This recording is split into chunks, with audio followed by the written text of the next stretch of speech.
Sir, ಈಗ ಈ ಮಲೆನಾಡು ಭಾಗದಲ್ಲಿ ಕಾಡು ಪ್ರಾಣಿಗಳು ಮತ್ತು ಮಾನವನ ನಡುವಿನ ಸಂಘರ್ಷ ಈಗಲೂ ಕೂಡ ದಿನೇ ದಿನೇ ದಿನೇ ಜಾಸ್ತಿ ಆಗ್ತಲೇ ಹೋಗ್ತಾ ಇದೆ. ಈ ಸಂದರ್ಭದಲ್ಲಿ ಕೆಲವಷ್ಟು 3 ವರ್ಷ ಬಹಳ ಕಡಿಮೆ ಪೀರಿಯಡ್ ಆಗುತ್ತೆ, ಯಾಕಂತ ಹೇಳಿದ್ರೆ ಕಾಲಾನುಕಾಲದಿಂದ ನಡ್ಕೊಂಡು ಬಂದಿರುವಂಥ ಸಂಘರ್ಷ ಅದು. ನಿಮ್ಮ ಅವಧಿಯಲ್ಲಿ ಆಗಿರುವಂಥ ಕೆಲಸಗಳೇನು? ನೋಡಿ, ಮಾನವ ಪ್ರಾಣಿ ಸಂಘರ್ಷ ಅನಾದಿ ಕಾಲದಿಂದಲೂ ಇದೆ. ಇವತ್ತು ಯಾಕೆ ಎಲ್ರಿಗೆ ಇದು ಕಾಣ್ತಾ ಇದೆ ಅಂತ ಹೇಳಿದರೆ, ಇವತ್ತು ರಾಜ್ಯದಲ್ಲಿ ಅರಣ್ಯ ಕ್ಷೀಣಿಸ್ತಾ ಇದೆ, ಅರಣ್ಯ ಪ್ರದೇಶ ಅಷ್ಟೇ ಇದೆ. ಆದರೆ ಇವತ್ತೇನು ನಮ್ಮಲ್ಲಿ ವನ್ಯಜೀವಿಗಳ ಸಂರಕ್ಷಣೆ ಕಾಯ್ದೆ ಬಂತು, ವನ್ಯಜೀವಿಗಳ ಸಂರಕ್ಷಣೆ ಕಾಯ್ದೆ ಬಂದ ಮೇಲೆ 72ರಲ್ಲಿ ಬಂದಿದೆ, ಇಂದಿರಾ ಗಾಂಧಿ ಅವರಿದ್ದಾಗ ತಂದಂಥದ್ದು. ಇವತ್ತು ಪ್ರಾಣಿಗಳ ಸಂಖ್ಯೆ ಭಾಳ ಜಾಸ್ತಿ ಆಗಿದೆ. ಇವತ್ತು ಆನೆಯಲ್ಲಿ 6395 ಆನೆಗಳು ಕರ್ನಾಟಕ ರಾಜ್ಯದಲ್ಲಿದೆ. ಆನೆಯಲ್ಲಿ ನಾವು ನಂಬರ್ 1 ಸ್ಥಾನದಲ್ಲಿದ್ದೇವೆ. 563 ಹುಲಿಗಳಿದ್ದಾವೆ. ಹುಲಿಗಳಲ್ಲಿ ನಾವು ನಂಬರ್ 2 ಸ್ಥಾನದಲ್ಲಿದ್ದೇವೆ.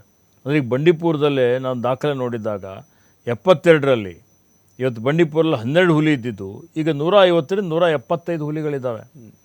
ಹೀಗಾಗಿ ಹುಲಿಗಳಿಗೆ ಅಲ್ಲಿ ಅವ್ರವ್ರು ಓಡಾಡಲಿಕ್ಕೆ ಇವತ್ತು ಆ ಜಾಗ ಕಡಿಮೆ ಆಯಿತು ಅಂತ ಹೇಳಿದ್ರೆ ಅರಣ್ಯದ ಹೊರಗಡೆ ಬರುವಂಥದ್ದು ಸ್ವಾಭಾವಿಕ ಟೆರಿಟರಿ. ಹೌದು. ಜನನು ಈಗ ನಾವೇನು ಏನಾಗಿದೆ, ಬಳಕಡೆ ಗೋಮಾಳು ವಿಮಾಳು ಎಲ್ಲ ಇವತ್ತು ಜಮೀನು ಗ್ರ್ಯಾಂಟ್ ಆಗಿಬಿಟ್ಟಿದೆ. ಅಲ್ಲೆಲ್ಲ ಈಗ ಜನ ಭಾಳಷ್ಟು ಕಬ್ಬು ಬೆಳೀತಾರೆ, ಭಾಳಷ್ಟು ಬೇರೆ ಬೇರೆ ಹಣ್ಣುಗಳನ್ನು ಬೆಳೀತಾರೆ.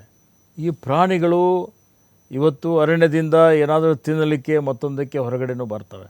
ಇಂಥ ಸಂದರ್ಭದಲ್ಲಿ ಮಾನವ ಪ್ರಾಣಿ ಸಂಘರ್ಷ ಜಾಸ್ತಿ ಆಗಿದೆ. ಅದರ ಜೊತೆಯಲ್ಲಿ ನಾವೇನು ಅಭಿವೃದ್ಧಿ ಪರ ಕೆಲಸ ಕಾರ್ಯಗಳು ತೆಗೆದುಕೊಳ್ತಾ ಇದ್ದೇವೆ. ಅಭಿವೃದ್ಧಿನೂ ಆಗಬೇಕು, ಪರಿಸರ ಪ್ರಕೃತಿಯನ್ನು ಉಳಿಬೇಕು. HMT ಪ್ರಶ್ನೆ ಕೇಳಬೇಕಾದ್ರೆ ಒಂದು ಅಂಶವನ್ನು ನಾನು ಮರೆತೆ. HMT ಜಮೀನು ವಿವಾದದಲ್ಲಿ ಈಶ್ವರ್ ಖಂಡ್ರೆ ವರ್ಸಸ್ HD ಕುಮಾರಸ್ವಾಮಿ ಅವರ ರೀತಿ ಆಗೋಗಿದೆ.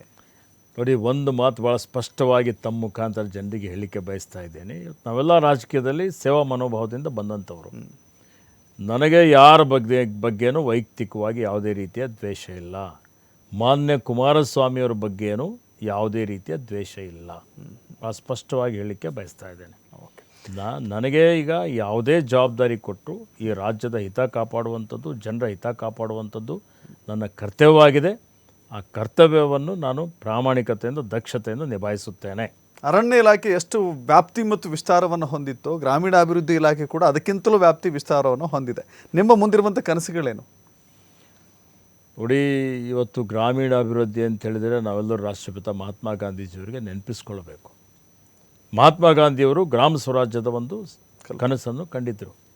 ಮಹಾತ್ಮ ಗಾಂಧಿಯವರು ಯಾವತ್ತಿಗೂ ಹೇಳ್ತಾ ಇದ್ದರು, ಭಾರತ ಹಳ್ಳಿಗಳ ದೇಶ, ಹಳ್ಳಿಗಳು ಭಾರತ ದೇಶದ ಆತ್ಮ ಅನ್ನುವಂಥ ಮಾತನ್ನು ಹೇಳ್ತಾ ಇದ್ದರು. ಎಲ್ಲಿವರೆಗೆ ಗ್ರಾಮೀಣಾಭಿವೃದ್ಧಿ ಆಗೋದಿಲ್ಲೋ ಅಲ್ಲಿವರೆಗೆ ಈ ರಾಷ್ಟ್ರದ ಸರ್ವಾಂಗೀಣ ಅಭಿವೃದ್ಧಿ ಆಗಲಿಕ್ಕೆ ಸಾಧ್ಯ ಇಲ್ಲ ಅನ್ನುವಂಥ ಮಾತನ್ನು ಹೇಳ್ತಾ ಇದ್ದರು.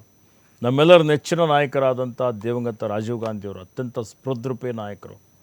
ಅವರು ಒಂದು ಕನಸು ಇವತ್ತೇನಪ್ಪ ಅಂತ ಹೇಳಿದರೆ, ಸಾಂವಿಧಾನಿಕ ತಿದ್ದುಪಡಿ ತಂದು ಗ್ರಾಮ ಪಂಚಾಯತಿಗಳಿಗೆ ವಿಕೇಂದ್ರೀಕರಣ ಮಾಡಿ ಹೆಚ್ಚು ಅಧಿಕಾರ ಕೊಡಬೇಕು ಅಂತ ಹೇಳಿ 92ರಲ್ಲಿ ಇವತ್ತು 73ನೇ ಸಾಂವಿಧಾನಿಕ ತಿದ್ದುಪಡಿ ತಂದು ಗ್ರಾಮ ಪಂಚಾಯತಿಗಳಿಗೆ ಹೆಚ್ಚಿನ ಒಂದು ಅಧಿಕಾರವನ್ನು ಕೊಟ್ಟು, ಮಹಿಳೆಯರಿಗೆ ಮೀಸಲಾತಿ ಕೊಟ್ಟು, ಶೋಷಿತರಿಗೆ ಎಲ್ಲರಿಗೂ ಮೀಸಲಾತಿ ಕೊಟ್ಟು, ಎಲ್ಲರಿಗೂ ಅದರಲ್ಲಿ ಪಾಲ್ದಾರನ್ನಾಗಿ ಮಾಡಿ ಇವತ್ತು ಗ್ರಾಮ ಪಂಚಾಯತಿಗಳಿಗೆ ಇವತ್ತು ಸಶಕ್ತರನ್ನಾಗಿ ಮಾಡುವಂಥ ಕೆಲಸ ಇವತ್ತು ಆಗಿದ್ದು ನಿಮ್ಮೆಲ್ಲರ ಗಮನದಲ್ಲಿದೆ.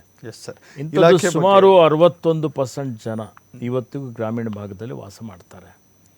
ಉದಾಹರಣೆಗೆ ದೇಶದಲ್ಲಿ 2,68,000 ಗ್ರಾಮ ಪಂಚಾಯತಿಗಳಿದ್ದಾವೆ.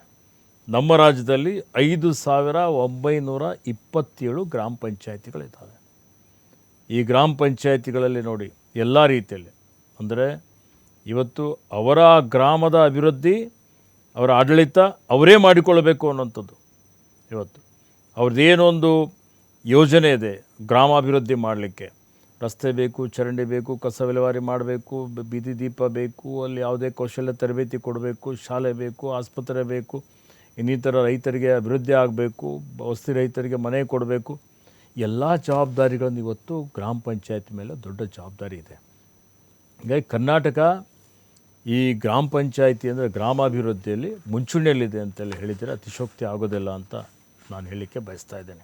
Yes sir. ಇಲಾಖೆ ಬಗ್ಗೆ ಜೊತೆಗೆ ಸದ್ಯದ ರಾಜಕಾರಣದ ಬಗ್ಗೆ ಇನ್ನಿತರ ಹಲವು ಅಂಶಗಳನ್ನ ನಿಮ್ಮ ಜೊತೆ ಮಾತನಾಡಿಸ್ತಾ ಹೋಗ್ತೀನಿ ಸರ್.